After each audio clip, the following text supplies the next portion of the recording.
নমস্কার আমার প্রিয় শ্রোতা বন্ধুরা, আমি সুদর্শন হাজির হলাম গপ্পখোরের পর্দায়। আজ আপনাকে শোনাতে চলেছি লেখিকা পূর্বাশা চক্রবর্তীর কলমে এক ভয়ানক গ্রাম বাংলার ভূতের গল্প, জমিদার বাড়িতে রাত তখন ৩:০৫। দেখুন, আমি জানি সরাসরি গল্প শুনতে আপনাদের প্রত্যেকেরই ভালো লাগে, তাই বেশি কথা বাড়াবো না, সরাসরি চলে যাব আজকের গল্পে। আজও গল্প পাঠে থাকছি আমি সুদর্শন। আজ আমার সঙ্গে নারী কণ্ঠে থাকছে সুপমা। গল্পটি সম্পূর্ণ শুনে গল্পের শেষে আপনার মতামত কিন্তু কমেন্ট করতে ভুলবেন না। শুরু হচ্ছে জমিদার বাড়িতে রাত তখন ৩:০৫।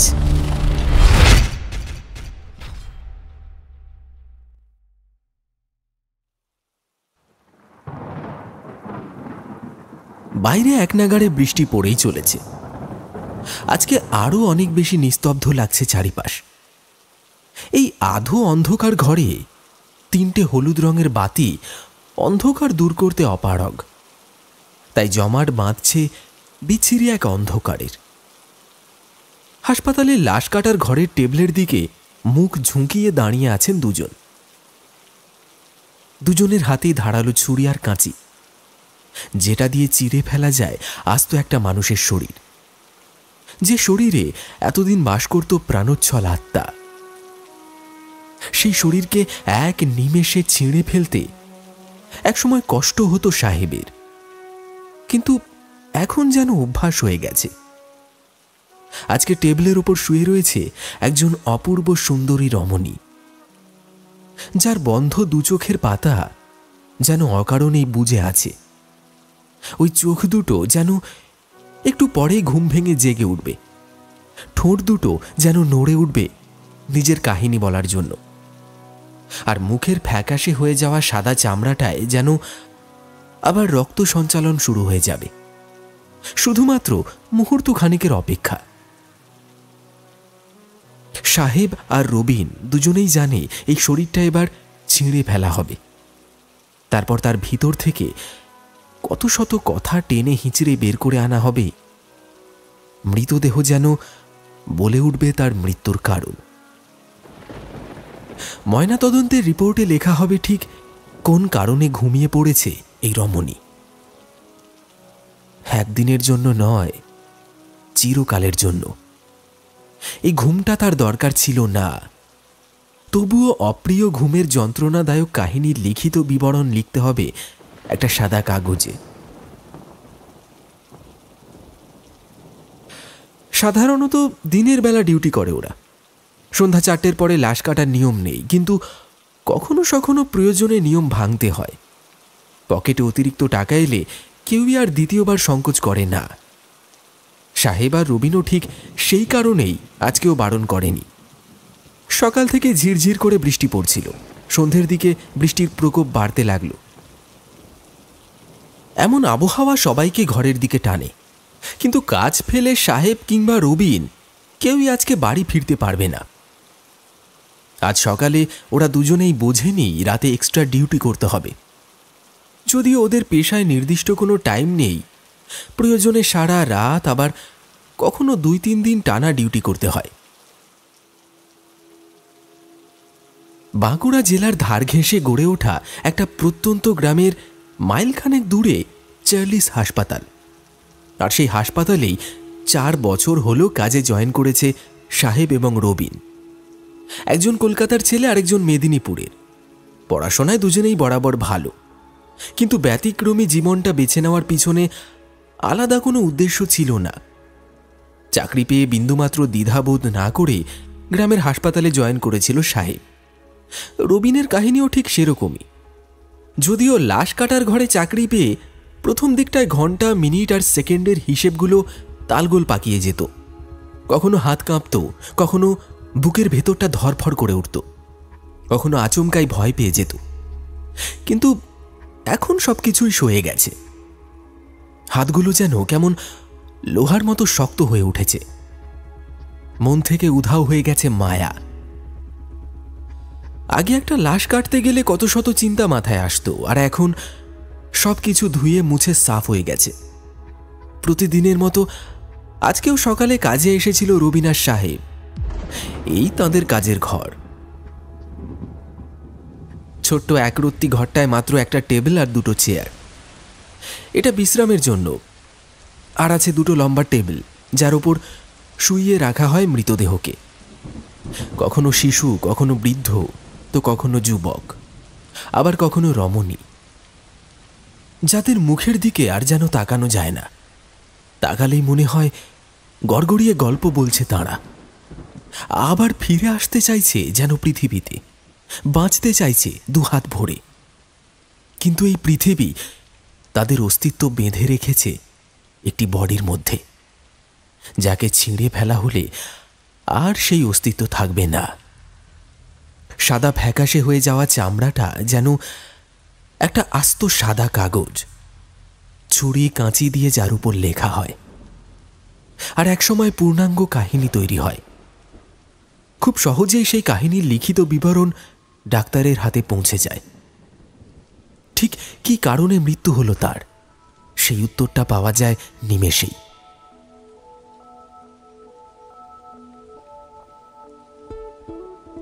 সকালে বৃষ্টির মধ্যেই হাসপাতাল করিডোরে এসে পৌঁছায় কম বয়সী এই রমণীর দেহ।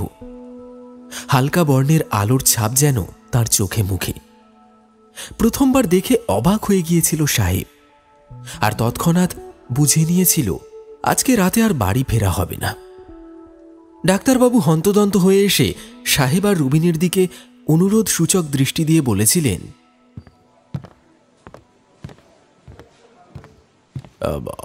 আজকের দিনটা এক্সট্রা টাইম ডিউটি করতে হবে। এটা একটা ক্রিটিক্যাল কেস। এমনি যে পরিবারের গৃহবধূ, সে পরিবারের নাম ডাক যথেষ্ট। অফিসার বারবার করে বলে গেছেন কাল সকালের মধ্যে যেন পোস্টমর্টেম হয়ে যায়। দ্রুত রিপোর্ট চাই ওনাদের।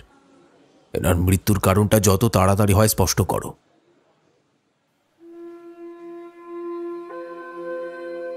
প্রতিবারের মতো এবারেও রবিন আর সাহেব ঘাড় নেড়ে বুঝিয়ে দিয়েছিল সেদিন এক্সট্রা টাইম ডিউটি করতে একটুও অসুবিধা নেই ওদের।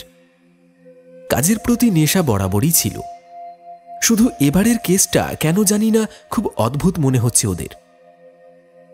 সাদা চাদরে মোড়া মৃতদেহটা কোনো রকমে বৃষ্টি বাঁচিয়ে হাসপাতালের ভিতরে নিয়ে আসা হয়েছিল। পিছনের দিকে লাশ কাটার ঘরে যেতে আরও কিছুটা সময় লাগল। তারপর প্রশস্ত টেবিলের উপর শুইয়ে দেওয়া হলো সুন্দরী রমণীর মৃতদেহটা। সাদা চাদরের উপর থেকেই মুখ বাড়িয়ে রইল সেই প্রশ্নসূচক মুখখানি। ভারী বুটের শব্দ করে ঘর ছেড়ে বেরিয়ে গেল বাকিরা। রয়ে গেলেন ডাক্তারবাবু, রবিন আর সাহেব। ডাক্তারবাবু নিচু স্বরে বললেন, উনি পাশের গ্রামের জমিদার বাড়ির বউ। ওনার মৃত্যুটা একটু সাসপিসিয়াস, তাই বুঝতেই পারছো তদন্তে গতি আনা দরকার। টাকা পয়সা নিয়ে ভেবো না, এক্সট্রা টাইমের জন্য এক্সট্রা মানি। শুধু কাজটা যেন দ্রুত হয়ে যায়। ধীর দৃষ্টিতে তাকিয়ে রইল সাহেব আর রবিন। তারপর আস্তে আস্তে বলল, এক্সট্রা টাইমে তাদের কোনো আপত্তি নেই। আজকে রাতে লাশ কাটার ঘরেই থাকবে তারা। দুজনেই এখন খুব স্পষ্টবাদী। অল্প কথায় কথা সারে, কোনো অতিরিক্ত প্রশ্ন করে না। যেটুকু দরকার সেটুকুই। এবারেও তার ব্যতিক্রম হল না। দুজনের উত্তর পেয়ে বেশ খুশি হলেন ডাক্তারবাবু। কাঁধের উপর ভরসার হাত রেখে আর ঠোঁটের কোণে মুচকি হাসি রেখে ঘর ছাড়লেন তিনি। আর এইভাবেই ধীরে ধীরে বিকেল হয়ে এলো।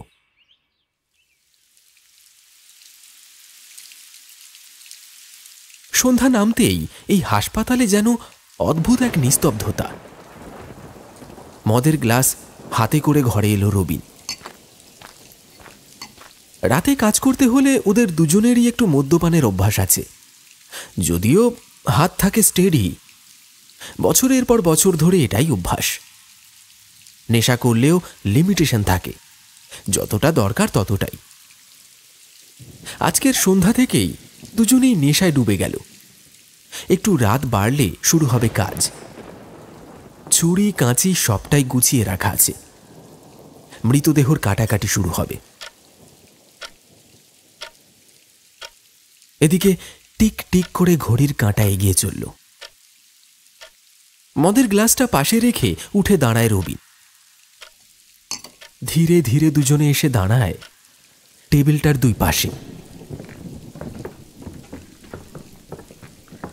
ছুরি কাঁচি হাতে নিয়ে শুরু হয় মৃতদেহ বিচ্ছিন্নকরণ। দুজনের দ্রুত হাত চলছে। এই প্রায় কেটে ফেলা হয়েছে পেটের কাছটা, আর তখনই যেন কেমন একটা ঝিমুনি এলো সাহেবের। সাধারণত কোনোদিন এমনটা হয় না, আজ হঠাৎ এমন হতেই রবিনের দিকে চোখ তুলে তাকালো সে। দুজনেই মুখে মাস্ক পরে আছে। যদিও নেশাগ্রস্ত অবস্থায় পোস্টমর্টেম চলছে দ্রুত গতিতে, তাই মুখের অভিব্যক্তি বুঝে ওঠার উপায় নেই। ঘড়িতে তখন 11টা বাজছে। এই সময় বন্ধ হয়ে গিয়েছে হাসপাতালের মেন গেট। লাশ কাটার ঘরে এখন কারোর প্রবেশ নিষিদ্ধ। এমনিতেও খুব একটা কেউ আসে না, আর আজ তো বিশেষ করে নিষিদ্ধ। বিকেলের দিকে বেশ কিছুক্ষণ বিশ্রাম নিয়েছে ওরা, আর এখন কাজের দিকে মন।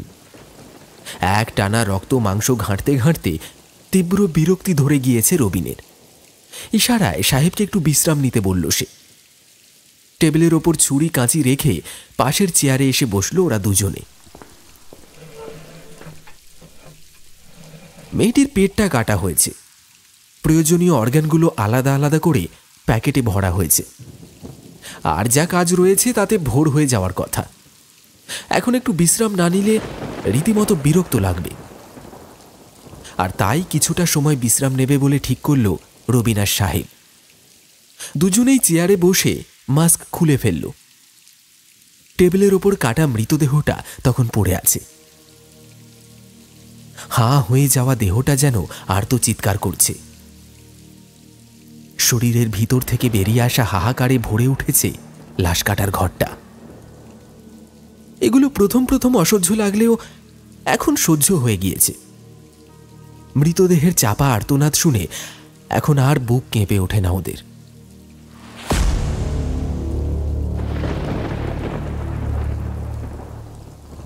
ঘড়ির কাঁটা ছুটে চলেছে।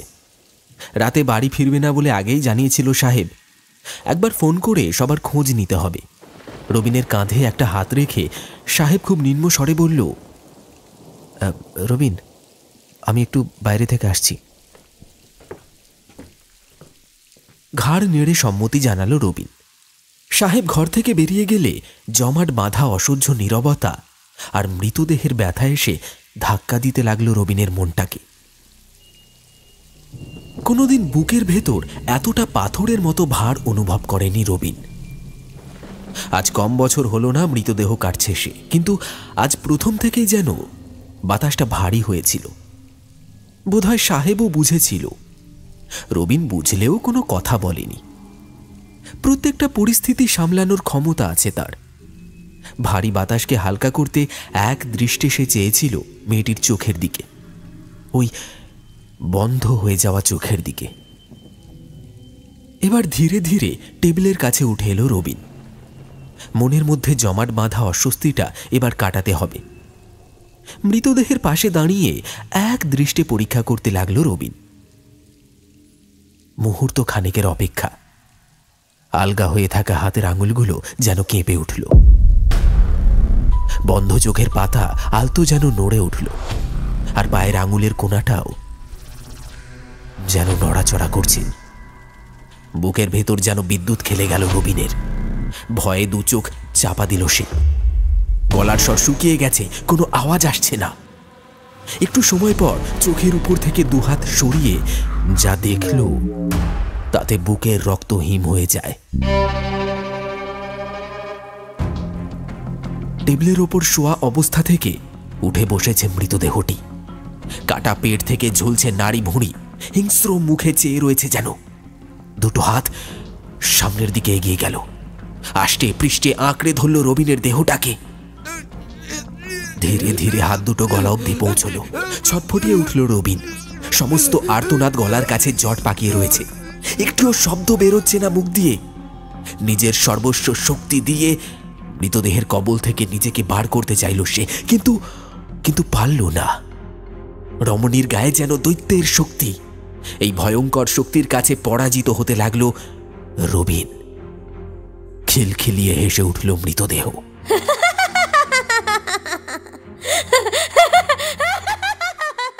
ভাবনা চিন্তা অসাড় হয়ে যাচ্ছে রবিনের। সাহেব কোথায়? আর কিছুক্ষণ এভাবে থাকলে মৃত্যু হবে রবিনের। আসন্ন মৃত্যুর দিকে তাকিয়ে যন্ত্রণায় কাতরে উঠল সে। মাত্র কয়েক মুহূর্ত। হঠাৎ রবিন খেয়াল করল কিছুই যেন হয়নি।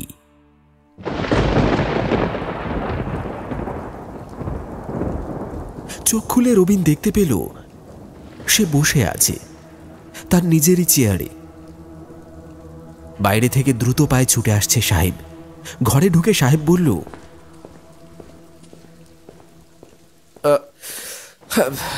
অনেকটা দেরি হয়ে গেছে রবিন, আর দেরি করা চলবে না, চল বাকি কাজটা সেরে ফেলা যাক। রবিনের তখনও ঘোর কাটেনি। এতক্ষণ যেটা ঘটল সেটা কি সত্যি, নাকি শুধুই বসে বসে কল্পনা করেছে সে? আবার মুখে মাস্ক চাপা দিয়ে দুজনে টেবিলের কাছে চলে এলো। ছিন্ন ভিন্ন মৃতদেহটা অসাড় হয়ে শুয়ে আছে, কিন্তু হাতটা কাঁপছে রবিনের। কথাগুলো যেন কেমন জড়িয়ে জড়িয়ে বলছে। রবিনের দিকে একবার তেরচা চোখে তাকালো সাহেব, তারপর বলল, আরে কি হয়েছে বলতো তোর? এমন অদ্ভুত আচরণ করছিস কেন? ভয় পাচ্ছিস নাকি? তুই তো এত ভীতু নস। মুখের মাস্কটা খুলল রবিন, তারপর কেটে কেটে বলল,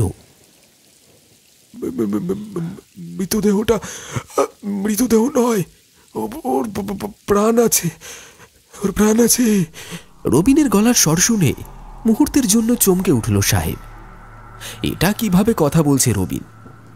সাহেব খেয়াল করল রবিন ক্রমশ ঘামছে। ওর গলার কাছে একটা আঘাতের চিহ্ন, ঠিক যেন মনে হচ্ছে কেউ সজোরে ওর গলাটা চেপে ধরেছিল। সাহেব মুখের মাস্কটা খুলে রবিনের কাছে এসে দাঁড়ালো, তারপর বলল, রবিন, হঠাৎ এই কথা বলছিস কেন? এই মৃতদেহটা আমাদের দুজনকে মেরে দেবে। একটু আগে আমায়। রবিনের কথাটা শেষ করতে দিল না সাহেব। সে মনে মনে ধরেই নিল রবিন বেশ ভয় পেয়েছে। যদিও একটা সন্দেহের দানা বাঁধছে মনে, তবে সেটাকে আমল দেওয়া চলবে না। পরিস্থিতি একটু হালকা করতে হবে। তাই সাহেব বলল, শোন রবিন, তোর নেশা হয়েছে, তুই আমার সাথে মদ খাস না। আর তোকে একটুখানি সময় ঘরে একা রেখে গিয়েছিলাম, আর তুই কি না এইভাবে ভয় পেয়ে বসে আছিস? এবার থেকে দরকার পড়লে আমি তোর সামনেই ফোন করব। আর তোকে একা রেখে বেরোচ্ছি না বাবা। এতদিন হলো এই কাজ করছিস, এখনো মনের ভিতর থেকে ভয় গেল না? আশ্চর্য সত্যি। সাহেবের কথায় প্রেক্ষিতে চুপ করে বসে রইল রবিন, তারপর বলল, সাহেব, এটা কোনো সাধারণ লাশ নয়। আমি বলছি, এর মধ্যে অপশক্তি আছে। মিলিয়ে নিস, লাশ কিন্তু আমাদের বিপদ ঘনিয়ে আনবে। কিন্তু আবার রবিনের কথাকে গুরুত্ব দিল না সাহেব, আর বলল, আরে তুই এত কথা না বলে চুপচাপ মাস্কটা পর, আর বাকি কাজটা আমাদের সারতে হবে, চল। এরপর আর দেরি করল না ওরা, দ্রুত কাজ সেরে ফেলল মধ্যরাতের মধ্যে। ওদের কাজ ছিল এই মৃতদেহকে চিড়ে দেহের ভিতর থেকে অর্গানগুলো বের করে আলাদা করে প্লাস্টিকে পুড়ে রাখা। এই কেসের তদন্ত করছে স্থানীয় থানা, কিন্তু তার উপরে স্বয়ং জমিদারের জমিদারি। গৃহবধূর অর্গান মধ্যরাতেই পৌঁছে যাবে জমিদার বাড়ির হাতে। তারপর খুব সুপটু হাতে বন্ধ হয়ে যাবে কেসের ফাইল। টাকার জোরে কত কিছুই না হয়।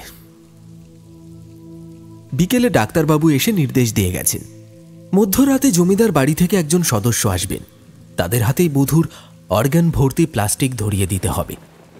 তাহলেই কাজ শেষ রবিনার সাহেবের। দুই পক্ষের তদারকি সারলে কাজ শেষ হবে ডাক্তারবাবু। তারপর কিছুদিন কেস ফাইল নিয়ে নাড়াচাড়া হবে। অবশেষে চিরতরে বন্ধ হবে প্রত্যন্ত গ্রামের গৃহবধূর মৃত্যুর কাহিনী।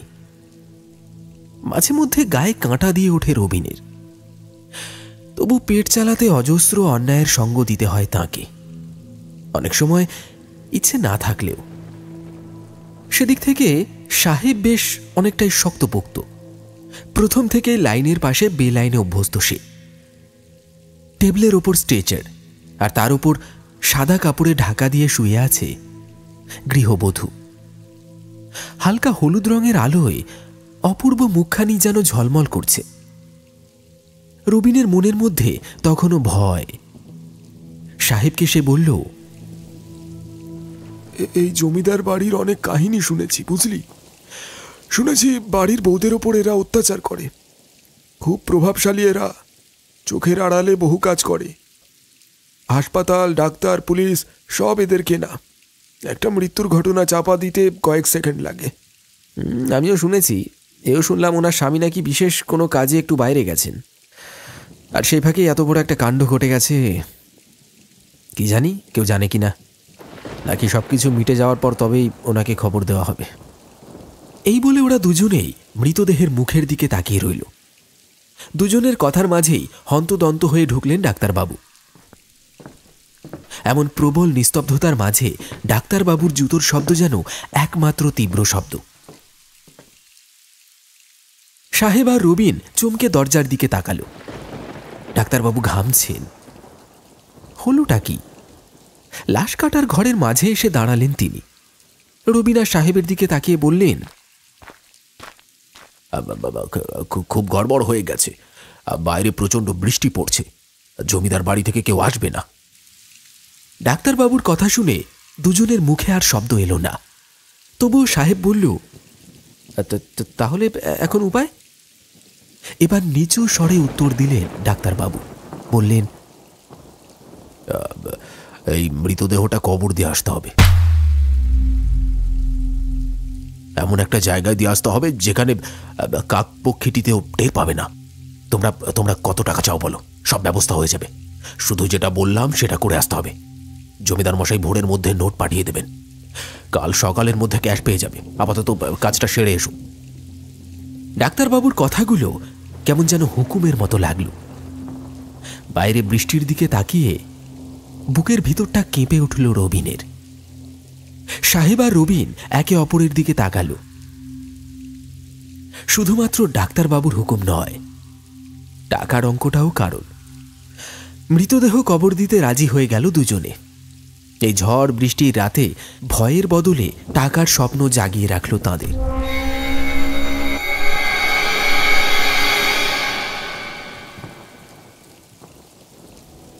মহিলার মৃতদেহের সামনে গিয়ে স্ট্রেচারটা তুলল সাহেব। লাশ কাটা, গোপনে অর্গান পাচার কিংবা ভুল পোস্টমর্টেম রিপোর্টের আগে প্রায় একাধিক এমন কাজ ওরা করেছে, কিন্তু একেবারে মৃতদেহ কবর দেওয়া এই কাজটা প্রথম। হাসপাতালের পিছন দিকে একটা দরজা আছে, সেই দরজা দিয়েই মৃতদেহটা কাঁধে নিয়ে বেরিয়ে পড়ল দুজনে।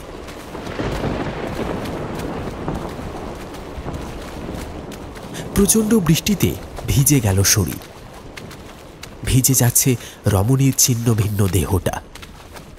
দ্রুত গতিতে চলতে লাগলো দুজনে। যতটা তাড়াতাড়ি সম্ভব কাজটা সেরে ফিরতে হবে। ভয় লাগলেও এখন আর কোনো উপায় নেই। একবার যখন বেরিয়ে পড়েছে তখন কবর দিয়েই ফিরতে হবে। দেখতে দেখতে অনেকটা পথ পেরিয়ে গেল। এই গ্রামের শেষ প্রান্তে একটা জঙ্গল আছে। জঙ্গলের কোনাকুনি একটা ফাঁকা জমি আছে, তার পাশেই শ্মশান।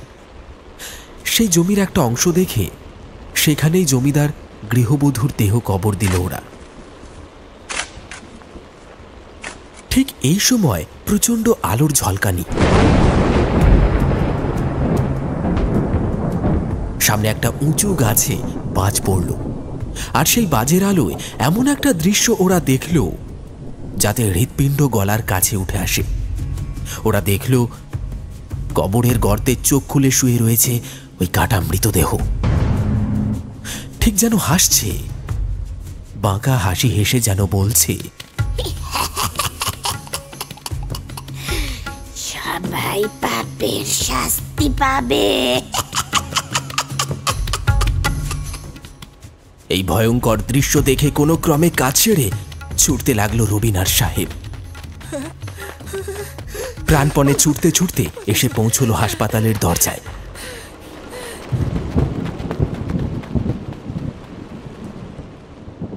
ডাক্তারবাবু ওখানেই দাঁড়িয়েছিলেন। ওরা কাজ সেরে সুস্থভাবে ফিরে এসেছে দেখে তিনিও যেন স্বস্তির নিঃশ্বাস ফেললেন।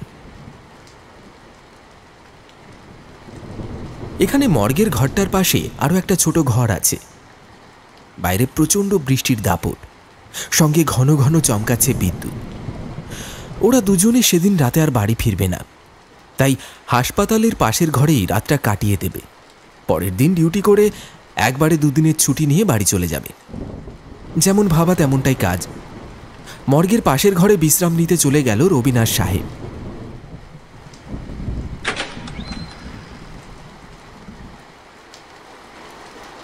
ঘড়িতে তখন কটা বাজে জানে না। হঠাৎ একটা প্রবল আলোর ঝলকানি। থতমত খেয়ে উঠে বসল রবিন। দেখল চোখের সামনে দাঁড়িয়ে রয়েছে সদ্য কবর দেওয়া রমণী।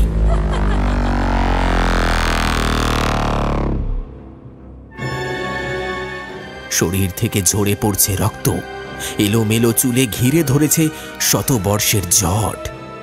হাতে একটা ধারালো ছুরি, ঠোঁটের কোণে একটা হাসি। শরীরের নানান অংশে যেন সেলাই করা। ওরা যে দেহটাকে কেটেছিল সেই দেহটাই যেন নিজেই নিজেকে সেলাই করে নিয়েছে। আর এখন এসেছে প্রতিশোধ নিতে। আর্তনাদ করে উঠল রবিন। সাহেব তখনও গভীর ঘুমে আচ্ছন্ন। ধীরে ধীরে রমণী হেঁটে এলো সামনে। ধারালো ছুরি দিয়ে এফোঁড় ওফোড় করতে লাগলো রবিনের দেহটা, ঠিক যেভাবে ও কেটেছিল একটু আগে। প্রচন্ড রক্তপাত, প্রচন্ড যন্ত্রণায় নিস্তেজ হয়ে মৃত্যু ঘটল রবিনের।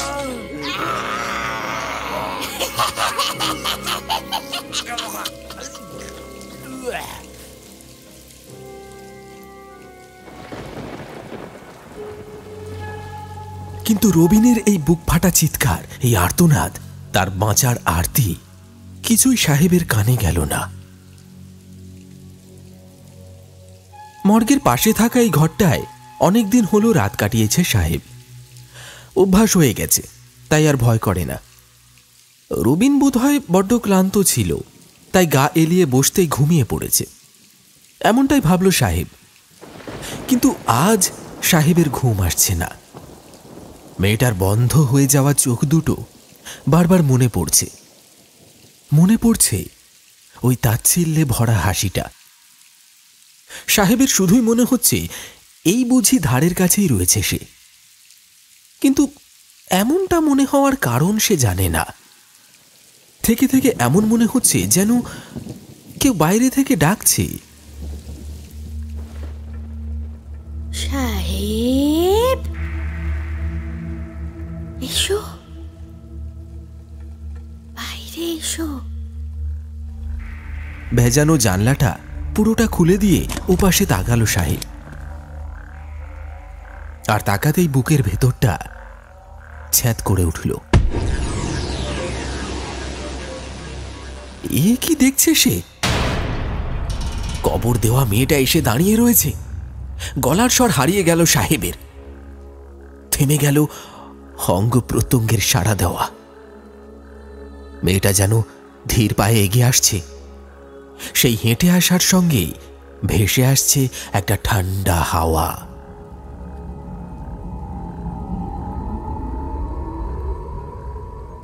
এখন জানলার গড়াদের ওপাশে মেয়েটা, আর এই পাশে সাহেব।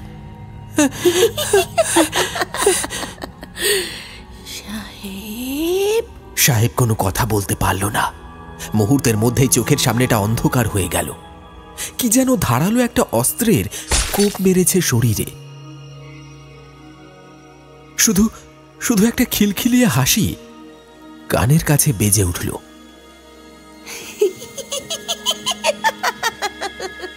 মেঝেতে লুটিয়ে পড়ল সাহেব। তার দু চোখ ধীরে ধীরে চিরকালের জন্য বন্ধ হতে শুরু করল।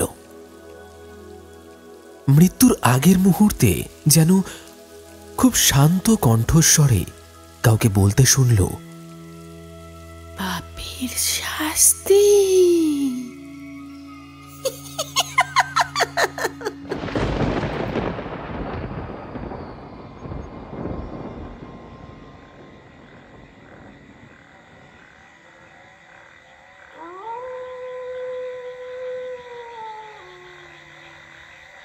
যাক, অবশেষে কাজটা হয়েছে। প্রচণ্ড দুশ্চিন্তার মধ্যে ছিলেন ডাক্তারবাবু। জমিদার বাড়ির নতুন বউটা কেমন অকালেই চলে গেল। ভাবতে একটু কষ্ট হচ্ছিল ওনার, যদিও তিনি জানেন জমিদার মশাইয়ের কালো বাজারির কথা। প্রায় সমস্ত রকম দুর্নীতির সঙ্গে যোগ রয়েছে তার। ওনাকে হারাবে এমন সাধ্য আছে কার। এখানে আসার পর থেকেই জমিদার মশাইয়ের ছত্রছায়ায় পকেট ভারী হয়েছে ডাক্তারবাবু। এই নিয়ে কত শত কেলেঙ্কারির সাক্ষী হয়েছেন তিনি। কিছুই করার নেই, টিকে থাকতে হলে এভাবেই থাকতে হবে। প্রথম প্রথম অস্বস্তি হতো, কিন্তু এখন আর হয় না। যদিও আজকে কেমন মেয়েটার কথা চিন্তা করেই মন খারাপ হচ্ছে। অমন সুন্দর মুখখানি কেমন ফ্যাকাশে হয়ে গেছিল। বিষের প্রকোপ সারা শরীরে। ভুল রিপোর্টটা সকালে ওনাদের হাতে তুলে দিতে হবে, যতটা তাড়াতাড়ি সম্ভব কেসটা ক্লোজ করা যায়। এসব 7-5 ভাবতে ভাবতে নিজের চেয়ারে এসে বসেছিলেন তিনি। আজ রাতে আর বাড়ি ফেরা হবে না, এই চেয়ার টেবিলে বসে শুয়ে কাত হয়ে রাত কাটিয়ে দিতে হবে। অল্প কিছুক্ষণের মধ্যেই চোখ জুড়ে ঘুম এলো। একসময় ঘুমিয়েও পড়লেন, কিন্তু হঠাৎ করে ঘুমটা ভেঙে গেল। একটা অদ্ভুত শব্দ, ঠিক যেন গ্লাস ভেঙে যাওয়ার শব্দ। টেবিলের উপরে থাকা গ্লাসটা ভেঙে গেল নাকি? চমকে চোখ খুলে তাকালেন ডাক্তারবাবু। তারপর যা দেখলেন তার হৃদস্পন্দন বাড়িয়ে দেওয়ার জন্য যথেষ্ট। দরজার কাছেই এক ছায়ামূর্তি দাঁড়িয়ে আছে, যেন একটা অবয়ব। চেহারাটা বোঝা যায় না। ধীরে ধীরে এগিয়ে আসছে ঘরের মধ্যে। চেয়ারের মধ্যে গুটিয়ে গেলেন ডাক্তারবাবু। কিছুক্ষণ পর তিনি বুঝলেন একটা প্রচণ্ড ধারালো অস্ত্রের কোপ এসে পড়েছে তার শরীরে। যন্ত্রণায় কুঁকড়ে যাওয়া শরীরটা নেতিয়ে পড়েছে। শেষবারের জন্য একবার চোখ খুললেন তিনি, আর চোখ খুলেই দেখলেন জমিদার বাড়ির ছোট বউ সবলাকে।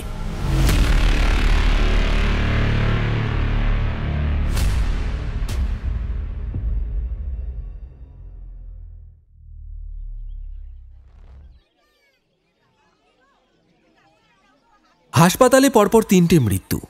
পরের দিন সকালে প্রত্যেকটা দেহ উদ্ধার করল পুলিশ। শুধু উত্তর পাওয়া গেল না কিভাবে ধারালো অস্ত্রের আঘাতে মৃত্যু হল 3 জনের। জমিদার বাড়ির ছেলের বিয়ে হয়েছিল মাত্র 6 মাস আগে, তার মধ্যেই এমন ভয়াবহ কাণ্ড।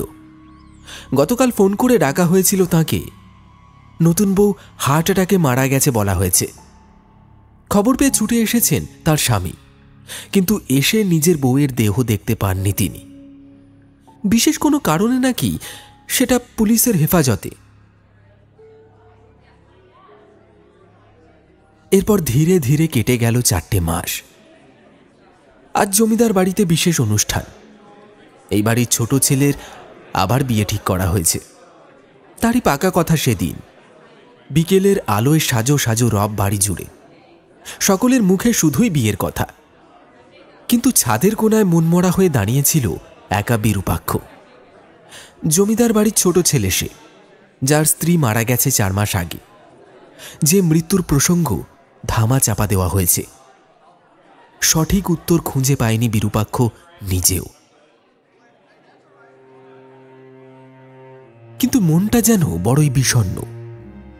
মনের ক্ষত এখনো শুকোয়নি। তার মাঝেই আবার নতুন করে বিয়ের আয়োজন। প্রচণ্ড কষ্ট হচ্ছে তার, তাই ছাদে একা দাঁড়িয়েছিল। হঠাৎ কাঁধের কাছে একটা ঠান্ডা নিঃশ্বাস পড়ল। চমকে ঘুরে দাঁড়ালো বিরূপাক্ষ। এই কি দেখছে সে? দাঁড়িয়ে রয়েছে তার প্রথম স্ত্রী। সেই মুখে মায়া ভরা হাসি, দু চোখে কি আশ্চর্য দৃষ্টি। বিরূপাক্ষর মনে হলো সে যেন স্বপ্ন দেখছে। কতদিন পর তার স্ত্রীকে দেখতে পেল সে, কিন্তু ছুঁতে পারল না।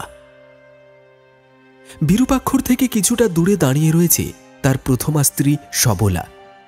সে মায়া ভরা কণ্ঠে বলল, তুমি জানো ওরা আমায় মেরে ফেলেছে। বিরূপাক্ষ উত্তর দিল, কারা কারা মেরেছে তোমায়? সবটা সত্যি আমায় বলো সবলা। আমি যে কিছুই জানি না। কি হয়েছিল তোমার সাথে? এই বিয়ে আমি করতে চাই না। তুমি শুধু আমায় সবটা বলো। এবার ধীরে ধীরে মুখ খুলল সবলা, বলতে লাগলো সম্পূর্ণ কাহিনী। বিরূপাক্ষ বাড়ি ছাড়া 7 দিনের মাথায় মৃত্যু হয়েছিল তার। তবে তার আগে থেকেই তার উপর শুরু হয়েছিল অকথ্য অত্যাচার। যেদিন থেকে সবলা জানতে পেরেছে জমিদার বাড়ির বিশাল সম্পত্তির উৎসের খবর, সেদিন থেকেই তার উপর অত্যাচার শুরু। বিশাল কালো টাকার পাহাড় জমেছিল জমিদার বাড়িতে। অন্যায়ের পথে আসছিল টাকার প্রবাহ। গরিবদের রক্ত শুষে সম্পত্তি বাড়াচ্ছিলেন তারা। আর সেই হদিশ পেয়ে গিয়েছিল সবলা, আর সেটাই হলো কাল।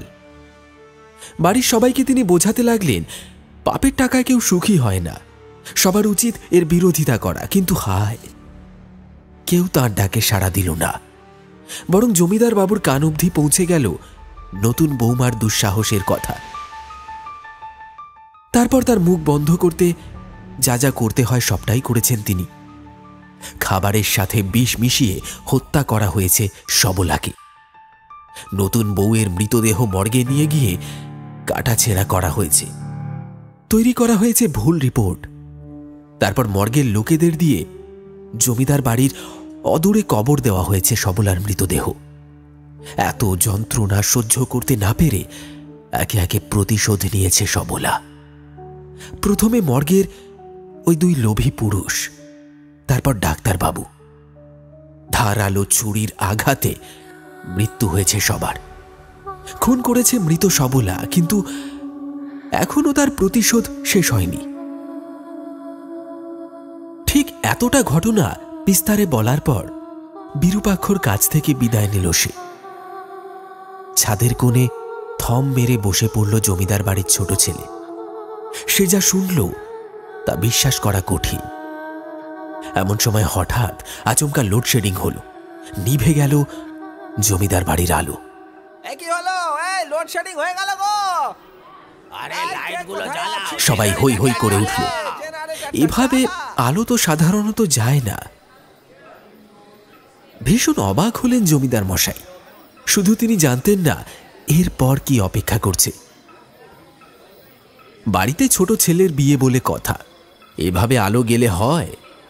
তাই দ্রুত ঠিক করার নিদান দিয়ে নিজের ঘরের দিকে পা বাড়ালেন তিনি। অন্ধকারের মধ্যে বাতি জেলে বসলেন।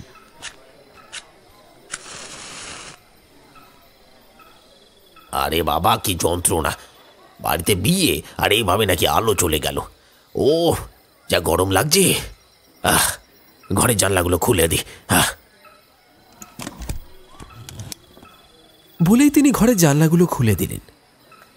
তবে তিনি একা নন, ওনার স্ত্রীও এসে বসেছেন ঘরে। কিন্তু শুধুই কি ওরা দুজন? হঠাৎ করে একটা নূপুরের শব্দ ভেসে এলো। জমিদার গিন্নির মনটা কেমন যেন কু ডেকে উঠল। এরকম নূপুর পরে হাঁটতো তো ছোট বৌমা। একবার বুকের ভিতরটা কেঁপে উঠল তার।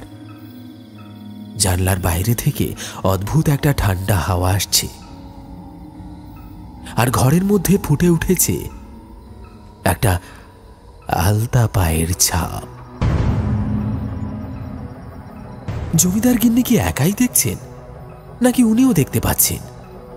জমিদার বাবুকে ডাকলেন তিনি, বললেন, দেখো ঘরের মধ্যে কেমন আলতা পায়ের ছাপ পড়ছে দেখো।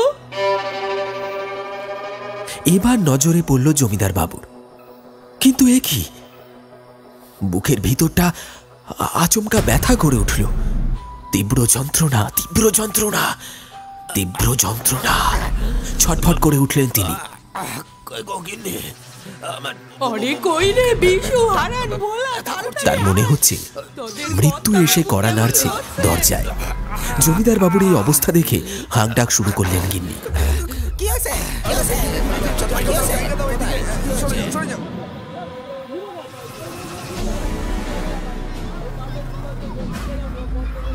সবাই এসে ভিড় করল ঘরে। মৃত্যুর কোলে ঢলে পড়ার আগে জমিদার বাবু দেখলেন তার চোখের সামনে দাঁড়িয়ে আছে স্বয়ং সবলা।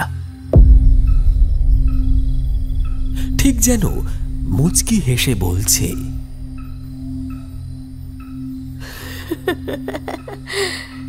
পাপের শাস্তি।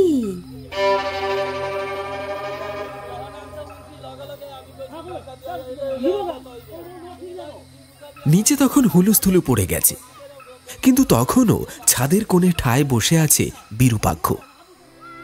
চোখ দিয়ে গড়িয়ে পড়ছে জল। আবার একটা আলো তার চোখের সামনে এসে পড়ল। বিরূপাক্ষ দেখল দাঁড়িয়ে রয়েছে সবলা।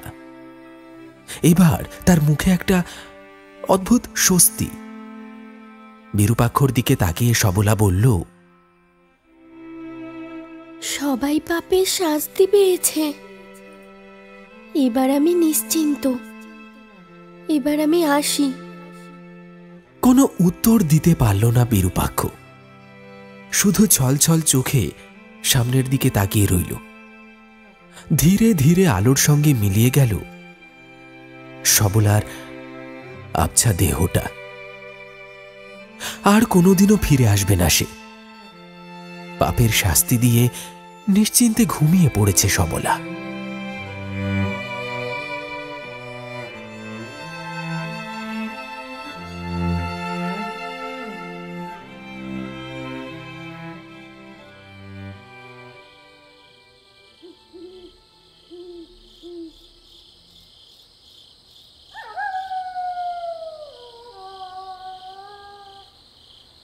রাত তখন 3:05। অবশ্য সময়টাকে রাত না বলে ভোর রাত বলাই ভালো। বাড়ি ছাড়ল বিরূপাক্ষ। এই পাপের সম্পত্তির এক কণা ভাগ চায় না সে। নিজের সামান্য সম্বল নিয়ে এবার একার জীবনের পথে পা বাড়াল জমিদার বাড়ির ছোট ছেলে। তবে যাবার আগে সবলার কবর থেকে তার মৃতদেহ তুলে যোগ্য সৎকার করল সে। মনে মনে আশায় থাকলেও আবারও হয়তো ফিরে আসবে সবলা। সবলাকে দেওয়া সব কথা রাখবে সে। পাপের স্পর্শ থেকে অনেক দূরে নিজের মতো করে জীবন শুরু করবে বিরূপাক্ষ।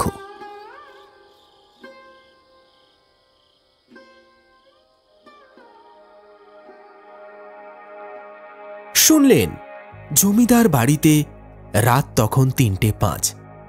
আমাদের আজকের বিশেষ নিবেদনের এই গল্পটি আপনার কেমন লাগলো অবশ্যই কমেন্ট করে জানাতে ভুলবেন না।